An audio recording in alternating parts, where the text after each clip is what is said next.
A graça e a paz da Igreja amada de Jesus Cristo. Amém. Queridos, é com alegria que mais uma vez eu me ponho neste altar para falar da majestade, da grandeza de Deus, expressando o seu amor por cada um de nós. Vamos nesse momento abrir a nossa Bíblia, que é a nossa regra de fé, a regra de fé do crente, do cristão, do transformado, é a Escritura Sagrada. Você possa acompanhar aquilo que Deus fala através da sua palavra. Eu estou aqui como um canal, como um orientador, que fala aquilo que Jesus, inspirado, falou com seus apóstolos. Então, na segunda carta de Paulo aos Coríntios,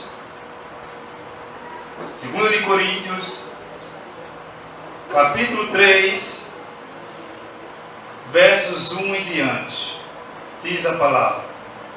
E o tema que será dissertado dessa noite é: a nossa suficiência vem de Deus. A nossa suficiência vem de Deus. 2 de Coríntios, capítulo 3, versos 1 em diante. Diz a palavra: começamos, porventura, outra vez, recomendar-nos a nós mesmos? Ou temos necessidade, como alguns, de carta de recomendação para vós outros? Ou de vós? Vós sois a nossa carta, escrita em nosso coração, conhecida e lida por todos os homens, estando já manifestos, como carta de Cristo, produzida pelo nosso ministério, escrita não com tinta, mas pelo Espírito do Deus vivente, não em tábuas de pedras, mas em tábuas de carne, isto é, nos corações. E é por intermédio de Cristo que temos tal confiança em Deus, não que por nós mesmos sejamos capazes de pensar alguma coisa como se partisse de nós. Pelo contrário, a nossa suficiência vem de Deus, o qual nos habilitou para ser ministro de uma nova aliança, não da letra, mas do Espírito, porque a letra mata, mas o Espírito vivifica.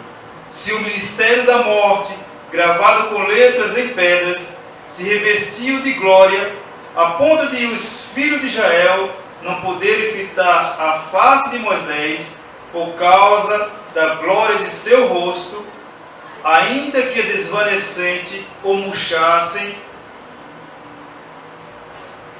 como não será de maior glória o ministério do Espírito? Oremos ao Senhor. Senhor Jesus, Deus Santo, Deus Eterno, Deus maravilhoso, Pai, Tu nos concede mais um momento, mais uma noite, de podermos estar, Senhor, a servir-te, a adorar-te, a exaltar o Teu nome, dizendo que só Tu és o Deus perfeito, que Tu és o Deus absoluto, que Tu és o Deus que imputaste em nossas vidas, meu Pai, esta confiança. Não que partisse de nós mesmos está hoje aqui, mas for o Senhor que imprimiu em nosso coração o desejo de vivermos para Ti e não mais para o mundo, Senhor, e aprendendo a Te servir em novidade de vida. Amém, meu amado? Amém. Queridos, santo do Senhor, povo de propriedade exclusiva de Deus, muitos nesses momentos estão fazendo da sua suficiência o momento político que está acontecendo em nosso país. Alguns nas suas posses, nos seus dinheiros, nas suas aparências, nas suas forças, nos seus intelectos. Mas o apóstolo diz que a nossa suficiência vem de Deus. Não vem da minha capacitação, do meu QI, mas vem de Deus. Esse talento de louvar, esse talento de esse talento de trabalho no mundo secular, de ser um empresário bem-sucedido, de ser um profissional liberal bem-sucedido, de ser, meu amado, um homem de posse, de riqueza, tudo isso vem de Deus. Mas alguns jactanciosos, prepotentes, imaginem que são as suas forças. Quanto que no piscar de olho ele está sem a vida, sem o fôlego. Por isso que nós compreendemos que o Senhor é que nos deu esta capacidade de vencermos na vida, de sermos bem-sucedidos na área a qual escolhemos, na carreira profissional. É ser um médico, é a força de Deus, é a capacitação do Espírito que nos leva. Sabemos nós que, meu amado, as pessoas são pessoas que deturpam a palavra por não conhecer o Evangelho. Imagine que tudo isso que pode usufruir é das suas forças, é do seu poder.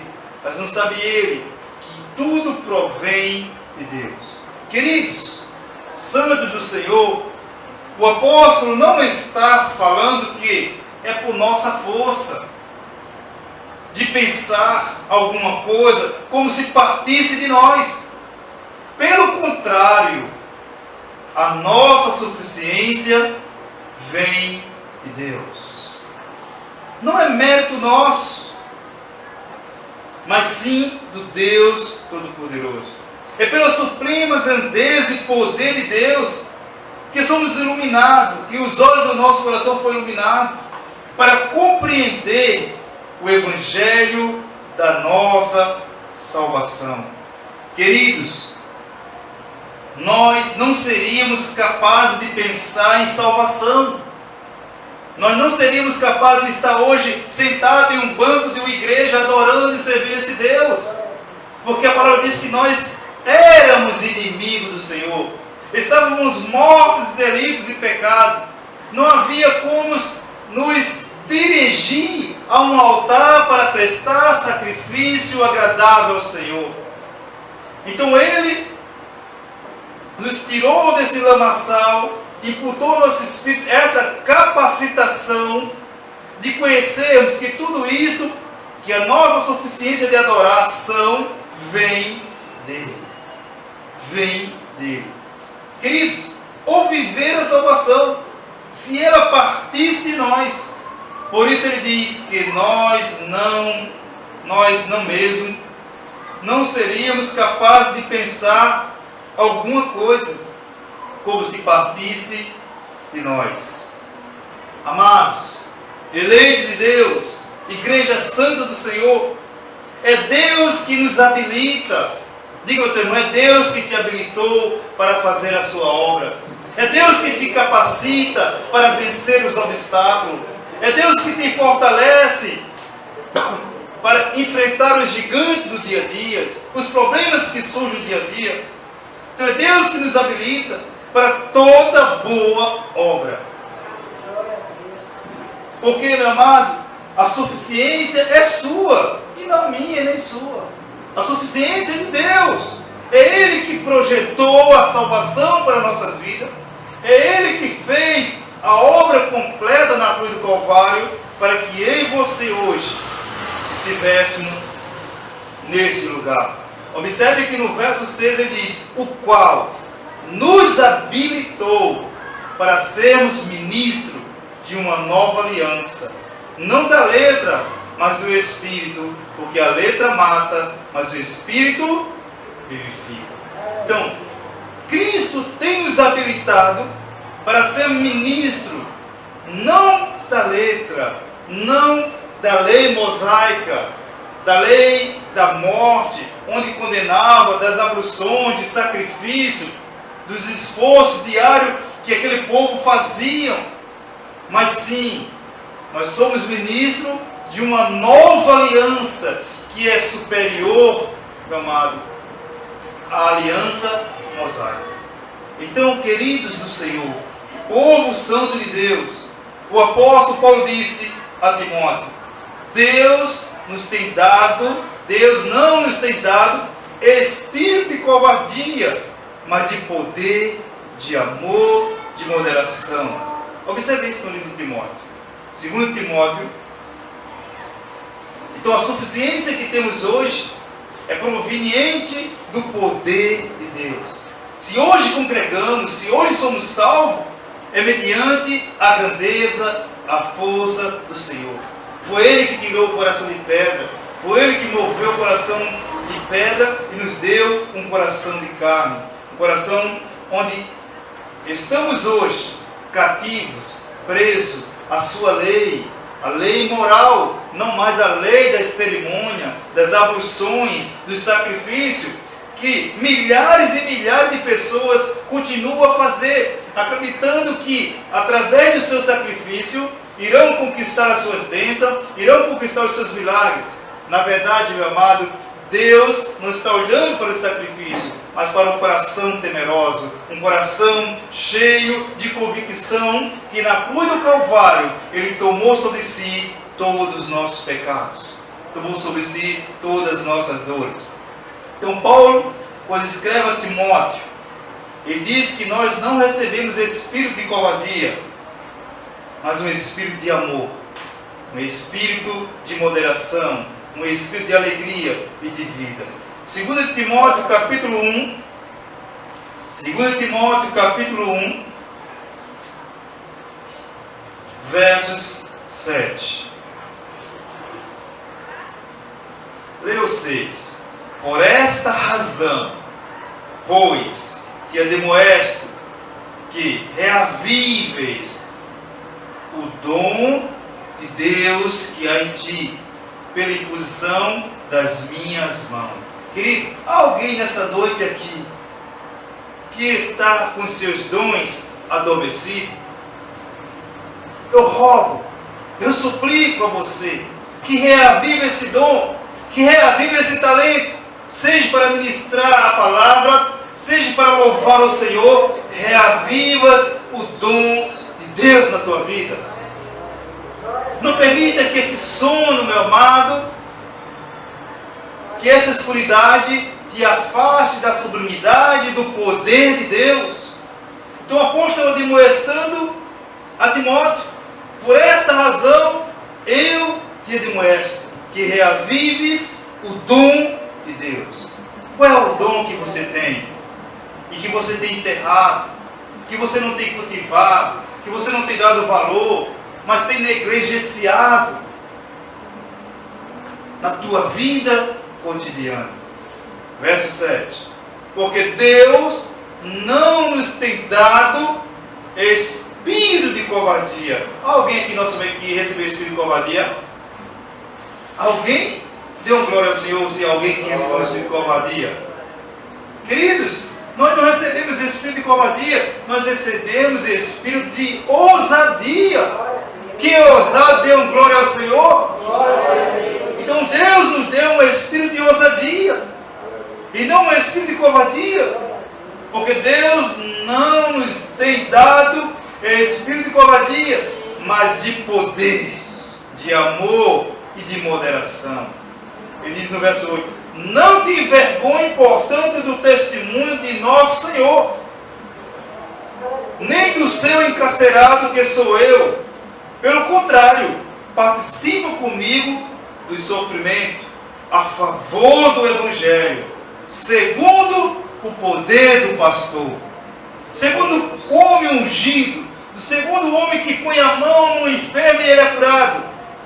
É dessa forma que a palavra está dizendo? Não. Segundo o poder de Deus.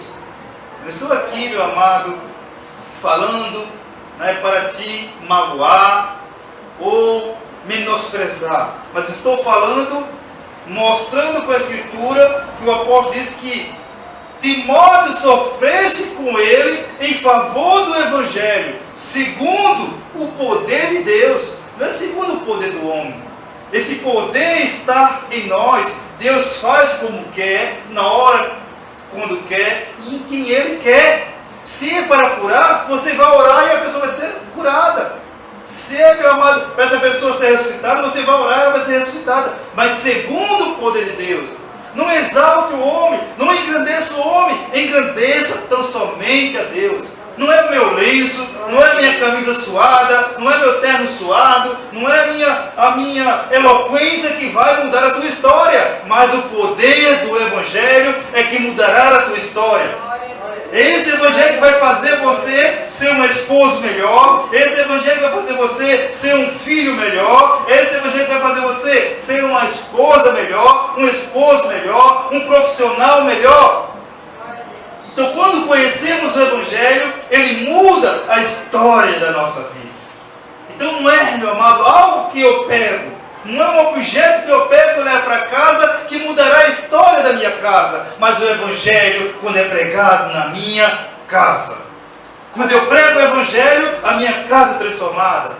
A minha casa é luz, passa a ser luz. Então, não acredite que essas coisas, cerimônias e rituais que é feito em vários lugares pode mudar a história da tua vida, mas acredite que o poder do Evangelho é que mudará a história da tua vida, mudará a história da tua casa.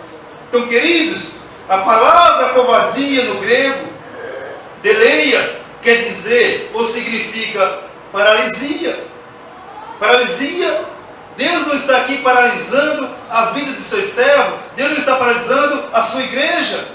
Amados, Deus não paralisa a igreja, seus filhos, ou seja, Deus não dá o espírito de covardia ao seu povo, à sua igreja, aos seus eleitos, aos seus predestinados, e muito menos a seus filhos. Ele dá espírito de força, de poder e de graça.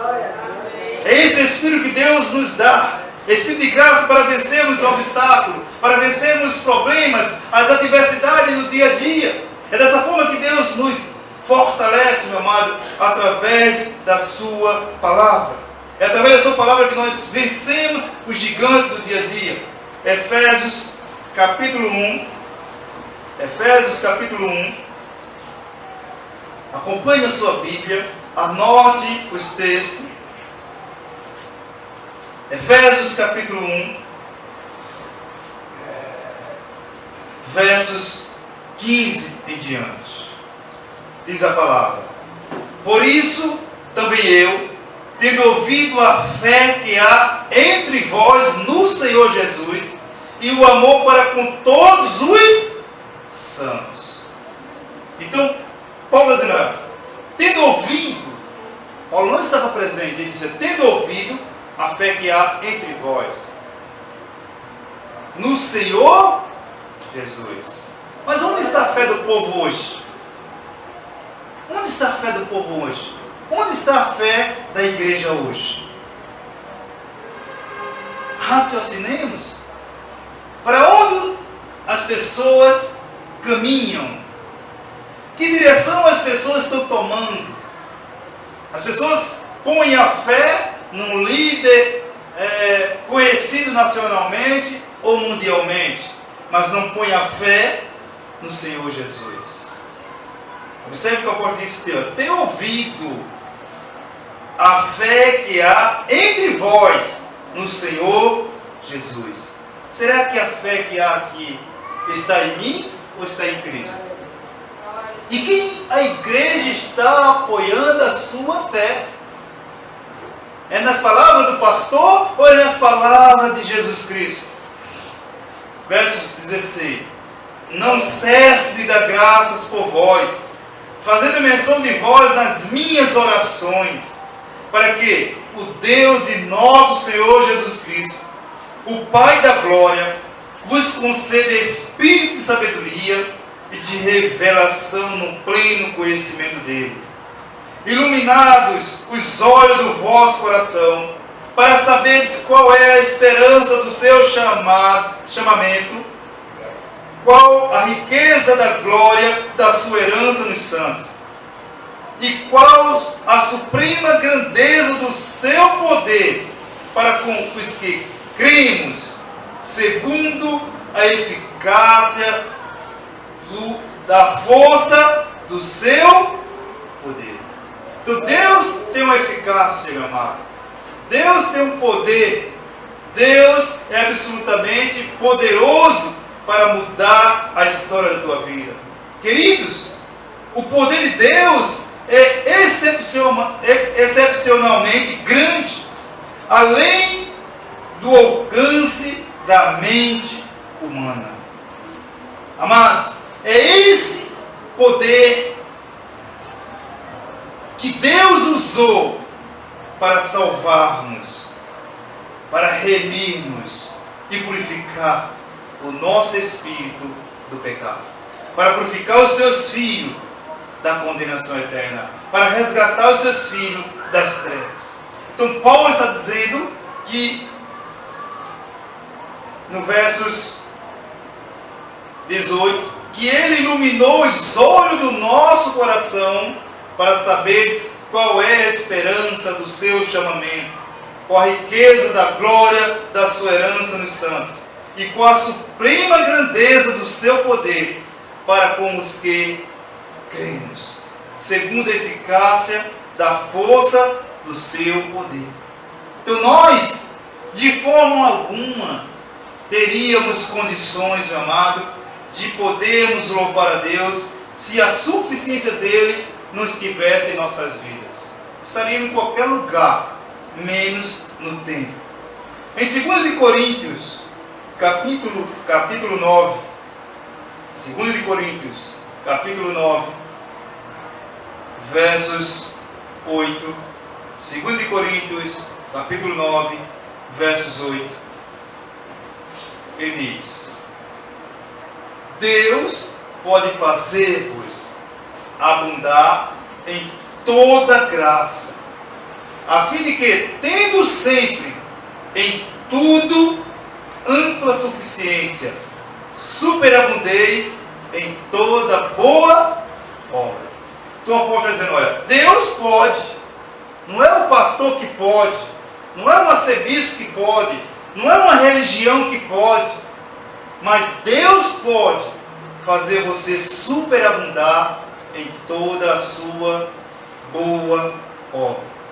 Deus pode mudar essa história da tua vida, mudar esse momento de dificuldade que estás passando, mudar essa história que está vivenciando na tua casa, a destruição, a família esboroada, as finanças já não se falam. Deus pode mudar e pode fazer você abundar em toda a sua graça. Queridos, o apóstolo diz que o Senhor tem ampla suficiência, poder para mudar a história da sua igreja, para mudar a história dessa comunidade, para mudar a história do nosso país, para mudar a história da nossa rua. Nosso Deus é amplamente suficiente para fazermos com que abundeis em toda sua graça e venhamos superabundar em toda boa obra. Então, amados, nós, pela suficiência de Deus, pela graça de Cristo, somos amplamente abundados por sua misericórdia. Queridos, santos do Senhor, veja que no versos 10, 9, ele diz: como está escrito, distribuiu, deu aos pobres, a sua justiça permanece para sempre. Ora, aquele que dá semente ao que semeia e pão para alimento, também suprirá e aumentará a vossa sementeira e multiplicará os frutos da vossa justiça, enriquecendo-vos em tudo para toda generosidade, a qual faz que por nosso intermédio sejam tributadas graças a Deus. Então, o apóstolo está dizendo aqui, Paulo está falando de área financeira, de situação financeira do povo de Deus, e ele vem falando dessa superabundância do Senhor para com o seu povo. Então, queridos, santos do Senhor, Deus é poderoso para te enriquecer em tudo. Em tudo, Deus é poderoso para fazer você sair desse estado de miséria e passar a ser próspero na vida, assim como está em sua palavra. Então, queridos, santo de Deus, a nossa suficiência vem do Senhor. Observe que tudo que você faz para o Senhor, você não está fazendo em vão. Você não faz em vão. O apóstolo Paulo, falando à igreja de Coríntios, ele diz isso à igreja de Coríntios, que aquela igreja participava, e o que eles faziam, participavam da obra de Jesus, e o que eles faziam não era em vão. 1 de Coríntios capítulo 15, 1 de Coríntios capítulo 15, verso 57. 1 de Coríntios 15, 57. Coríntios 15, 57. Diz a palavra: graças a Deus que nos dá a vitória por intermédio de nosso Senhor Jesus Cristo. Observe que muitas dizem: graça ao meu esforço, à minha luta, graça ao meu patrão, graça à política, graças a um político influente que foi lá na minha comunidade e solucionou. Queridos, a palavra diz aqui que nós devemos dar graça a quem? A Deus, que é por intermédio de Jesus Cristo que nos concede vitória. É através de Cristo que nós somos vitoriosos em tudo aquilo que iremos fazer. É através de Cristo que somos sucedidos na vida física, sentimental, religiosas. É através de Cristo que nós conhecemos, que temos o nosso nome escrito no livro da vida. É através de Cristo que sabemos que somos predestinados, que fomos chamados para a adoração do seu nome. No verso 58 diz: portanto, meus amados irmãos, sede firme. Olha ele chamando de agora a firmeza de você, meu querido. Sede firme, diga para o teu irmão: sede firme, minha amada, meu amado. Sede firme, jovem. Sede firme, adultos. Sede firmes, ancião. Não abandone o chamado do Senhor. Portanto, meus amados irmãos, sede firmes e inabaláveis, que nada venha te abater, que nada venha te esmorecer, que nada venha tirar da presença do Senhor, que nada venha te aborrecer a estar louvando a Deus. Porque qualquer coisa, meu amado, as pessoas se afastam, abandonam o Senhor. Você não está abandonando uma igreja, você não está abandonando um ministério, você está abandonando é o Senhor. Quando você age dessa forma, você está abandonando ao Senhor. E sempre abundante na obra do Senhor, sabendo que no Senhor o vosso trabalho não é vão. Acredite nisso aqui. Acredite na palavra de Deus. A palavra de Deus não é uma utopia para que nós vivamos da forma que vive o mundo hoje. A palavra de Deus é a verdade. Creia absolutamente nela, que ela é poderosa para mudar a história da tua vida. Queridos, é pela graça do Senhor Jesus Cristo que nos dá a vitória. Não é por meu sacrifício. Me desculpe você que possa me ouvir ou ver este vídeo. Me desculpe você, Deus está falando dessa forma. Não é por meu jejum, não é por meu subir monte, não é por minha vigília, mas é pela graça do Senhor Jesus. Alguns acreditam, podem falar que eu esteja ironizando, mas eu não estou ironizando aqui. Eu estou dizendo na palavra que diz aqui que é pela graça de Deus que vem a nossa vitória. É pela graça de Deus que você vai conquistar a tua vitória. É pela graça de Deus que vai ter um casamento bem sucedido. Quando as pessoas vão a essas casas, pegar objeto íntimo, pegar uma rosa, pegar um óleo, um sal grosso, ou até mesmo passar horas e noites de sacrifício, acreditando que essas coisas irão lhe conceder vitória. E quando consegue, diz: não foi o meu sacrifício, foi o meu esforço, quando na verdade é a graça de Deus, é a suficiência de Deus em nossa vida. Não roube a glória de Deus, meu querido. Não faça isso. Você faz sacrifício, faça, mas diga que foi Jesus Cristo. Você sobe monte, você faz vigília, você batiza na água, mas diga que foi Jesus Cristo que concedeu as tuas bênçãos. Não roube a glória de Deus. A vitória vem por intermédio de Jesus Cristo, meu amado. É Deus. A nossa suficiência vem de Deus, que nos faz prevalecer sobre os problemas familiares, financeiros, decepção, angústia do Senhor. Pelo amor de Deus, venceremos todas as batalhas de nossas vidas. Pela suficiência do Senhor, conquistaremos as vitórias que precisamos do dia a dia. Observe, meu amado, que o apóstolo Paulo em Efésios capítulo 2, para não restar dúvida, que é a graça do Senhor que nos prevalece como vencedores. Efésios capítulo 2, versos 8, que as pessoas dizem, não, foi meu livre-arbítrio. Efésios 2, versos 8, porque pela graça sois salvos, mediante a fé, e isso não vem de vós, é dom de Deus. Então, a graça do Senhor, meu amado, repousa sobre a minha vida e sobre a tua vida. É por isso que nós confessamos que não são os nossos méritos, não são o nosso sacrifício. O sacrifício que Deus quer da igreja é este, que o adore, que o exalte.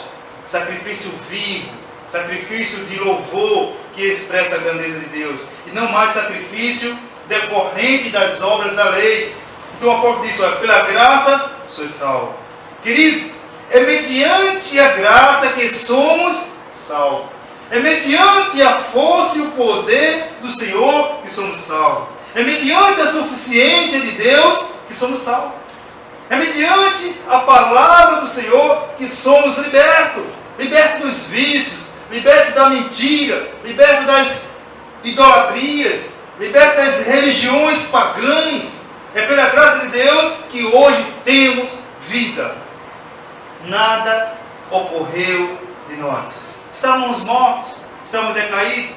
No verso 1 ele diz, Ele nos deu vida, estando vós mortos nos vossos delitos e pecado. Então essa é a suficiência de Deus na nossa vida. A suficiência de Deus, ela completa o nosso ser. Ela nos leva a transbordar de alegria em glorificar tão somente ao Senhor Jesus Cristo. E eu quero finalizar nessa noite a segunda carta do apóstolo Paulo aos Coríntios, capítulo 2. 2 Coríntios, capítulo 2, versos 14. Ele diz, graças, porém, a Deus, que em Cristo sempre nos conduz em derrota. Ah não, igreja, Cristo não conduz o seu povo em derrota, não. Mas que, quando olhamos para o retrato da igreja, o que é que vemos? A pessoa dizer, não, o diabo me deu uma rasteira, o diabo fez isso, o diabo fez aquilo. Como exalta o diabo? A palavra de Deus diz aqui, a palavra do Senhor Jesus diz, Paulo dando graça diz, graças porém a Deus, que em Cristo, sempre, meu amado, é sempre, não é hoje, e amanhã não, e o depois não, sempre é cotidianamente, sempre é todos os dias, que nós somos o quê? Conduzido em triunfo, conduzido em vitória. Não é só no momento da vida, não é só na igreja, não é só no altar, mas em todo o ambiente nós somos conduzidos em triunfo. E ele diz, por meio de nós, manifesta em todo lugar a fragrância do seu conhecimento. Porque nós somos para com Deus o bom perfume de Cristo. Tanto nós que são salvos, como nos que se perdem. Então, para os que se perdem, né? Ele está dizendo aqui, ó, porque nós somos para com Deus o bom perfume de Cristo, tanto nos que são salvos, como nos que se perdem. Olha, o perfume de Cristo está para os que são salvos, para os que glorificam, para os que exaltam, está naquele que se perde, que não conhece a soberania de Deus, que não conhece o poder de Deus, que não conhece a majestade do Senhor, mas nós o conhecemos. Verso 17, para com esse cheiro de morte para a morte, para com aqueles aroma de vida para a vida. Quem, porém, é suficiente para essas coisas? Quem é suficiente, meu amado? Diga Jesus. Jesus é a nossa suficiência. Jesus é o nosso socorro. Jesus é a nossa força.